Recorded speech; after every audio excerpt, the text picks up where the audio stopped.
Listed below are 3 different practice problems. I encourage you to go ahead, read through those problems on your own, give yourself a couple minutes to try to answer them, and when you're ready, come on back and you can either compare your solutions to the solutions in the slides or watch the video for more explanations. Okay, so hopefully you've had a second to look at this question. So it says if you have the sample space for an experiment and it's 1, 2, and 3, how many events are there? All right, so whenever you have an event of a sample space, so an event is just a subspace of the sample space. So I just am asking how many subspaces this set has. And we saw that the number of subspaces is equal to 2 to the number of elements in the set. So I just get 2 to the 3, which is 2 times 2 times 2, so that's 8. So there are 8 events. The second question asks us what those events are. So I just need to think of all of the different subsets of this initial set here. So I can always have the empty set. So that's the event where nothing happens.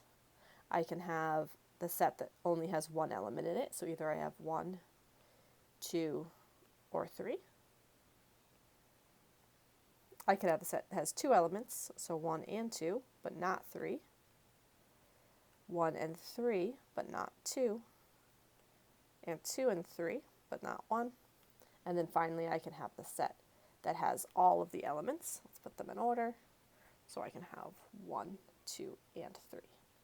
So those are all of my different events. So the big thing that we needed to remember in order to do this question, we needed to remember what an event was, that it was just a subspace of an element, and then it was helpful to remember this formula to find the number of subspaces so that you didn't have to go ahead and list them all out. Then when we were listing them, because we already knew that there was 8 of them, I can kind of count as I'm going, and that makes it so we can make sure that we're not going to leave off any. So I can see that we actually got those 8 there. So in the second question here, we have that we rolled 2 dice, and we want to find the probability that the sum of the rolls is less than or equal to 3. So to find that probability, I want to do the number of successes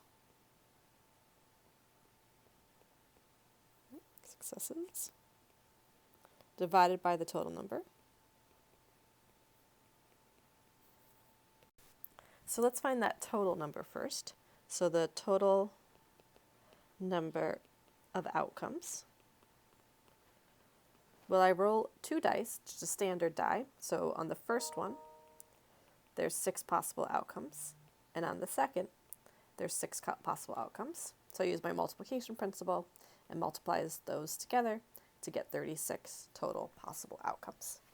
And then I need to find my number of successes. To find the number of successes, I want to think about some possible successes. So if the sum is less than or equal to 3, then I can get 1 and 1, that's my smallest sum. Or I can get 1 and 2, that's the next smallest, that gives me 3. And I do say equal here, so that's okay. Or I can get 2 and 1, which also gives me 3. But then if I go any bigger than that, I'm going to have a sum that's bigger than 3. So there's only 3 successes.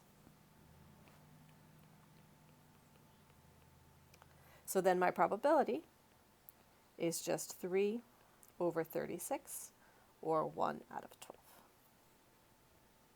Okay, for the second question here, we want to find the probability that the sum of the rolls is less than 11.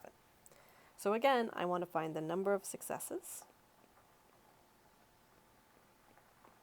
over the total. Because I'm rolling 2 die, I know that that total is 36.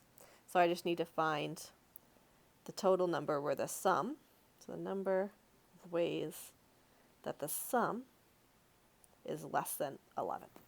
So if I start thinking about all of the different ways where the sum is less than 11, I notice there's a whole bunch of different ways. So almost all of them are less than 11. So instead of trying to list out all the ones that are less than 11, I'm going to instead find which ones I want to leave out. So find the ones where the sum is not less than 11. If it's not less than 11, that means it's greater than or equal to 11. So if I'm greater than or equal to 11, I could have 5 and 6. That gives me 11. If this 5 is anything less, then I would get 4 and 6 would be the biggest, which is too small. So I have to have at least a 5 in there. I could have those in the other order, 6 and 5, or I can have 6 and 6. But those are the only possibilities that will give me things that are not less than 11. So there's 3 that we can say that we don't want, which means that my number of successes is going to be that 36 minus 3, which is 33. So my probability here is equal to 33 over 36, which if I divide by 3, gives me 11 out of 12. Okay, so the question we have here is that we have 2 bowls of marbles. The first one has 3 red marbles and 1 blue. So I'm going to kind of draw this as we go. The first bowl has 3 red and 1 blue. And then the second bowl has 1 red and 3 blue. And we choose the first bowl 2/3 of the time.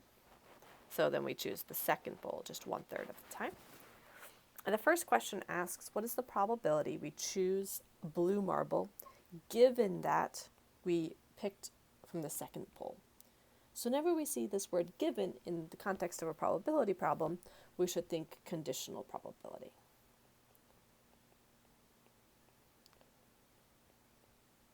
And from there, right, there's a lot of different ways we can approach this. So I'm going to try to show you some of those different ways.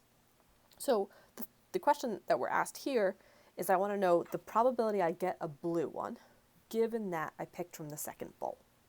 So I'm already in the situation, so the situation is that I have the second bowl, which means I only want to focus on that second bowl, and I want to then answer my probability problem. So the question is, what is the probability that we got a blue marble? I already know I'm only looking at the second bowl. So in the second bowl, there's 3 blue and 4 total. So the probability I got a blue is 3/4. So that's the conditional probability that I got a blue, given that I picked from the second bowl. That's all we have to do. My bowl beautiful here. Okay, so now maybe we want to do it a couple different ways. Maybe you want to try to use a formula. So I can write this as the probability that we got blue, given we pulled from the second bowl. Well, that's going to be the probability that we get blue and the second bowl divided by the probability that I got from the second bowl.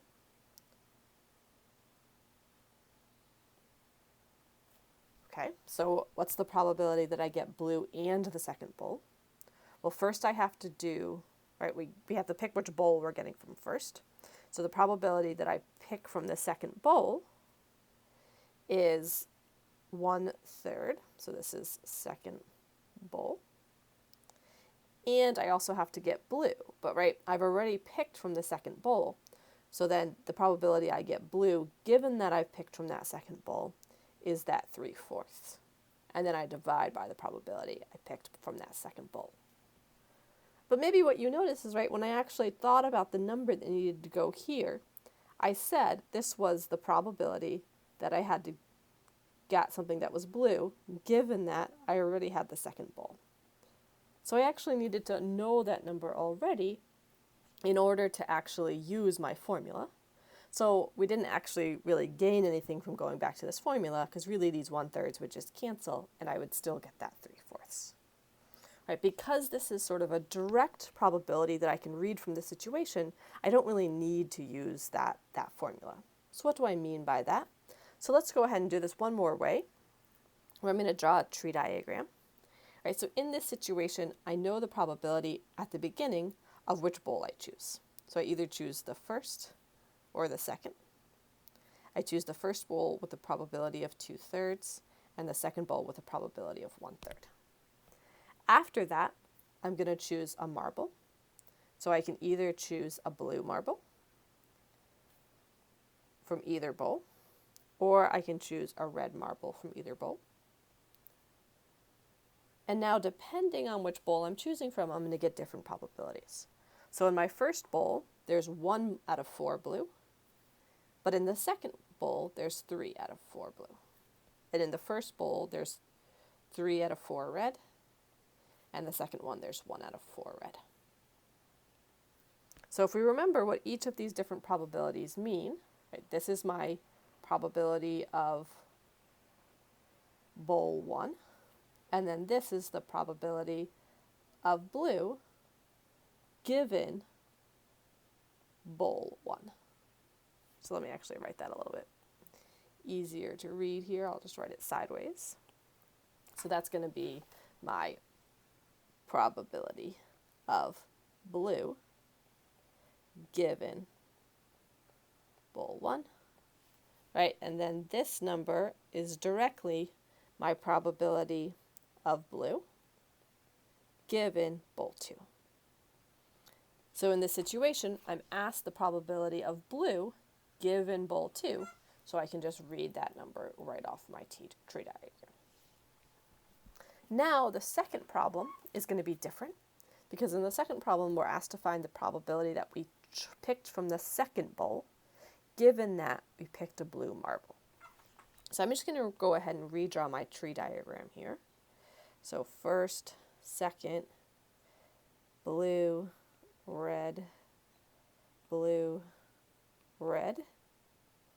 And I had my 2/3, 1/3, 1/4, 3/4, 3/4, 1/4. Okay, so I'm asked to find the probability that we picked from the second bowl, given that I got a blue. So now this, because this isn't a number that we can read directly off of our tree diagram, this is a problem where we have to use Bayes' theorem. So it's important to be able to identify which ones you can read directly and which ones you need Bayes' theorem for. So now I'm going to use my formula. So I'm going to have the probability of second and blue divided by the probability of blue. We can remember that to find the probability of second and blue, we find the path that goes from the second to the blue. So that's 1/3 times 3/4. And then to find the probability of blue, I have to find the two different paths that lead me to blue. So we still have that same 1/3 times 3/4 path, but we also have the 2/3 times 1/4 path. So then we can simplify that down. On the numerator, my 3's cancel, so I end up with 1/4. On the denominator, I get a 4th plus, let's see, 2. You can write it as 2/12 or 1/6. So then we can actually go ahead and calculate that out. So I'm just going to do it real quick. The least common denominator between 4 and 6 is 12. So I have 3/12 plus 2/12 is 5/12. And then I'm dividing by 5/12. So that's the same as multiplying by the reciprocal. 12/5. So if I cancel that 4 with this to become a 3, I get that my conditional probability is 3/5. So again, right, as we're doing these problems, we had to identify which one we could just do directly and which one we could do using Bayes' theorem. And it depended on if sort of the thing that we were given was the initial step, then we could do it directly.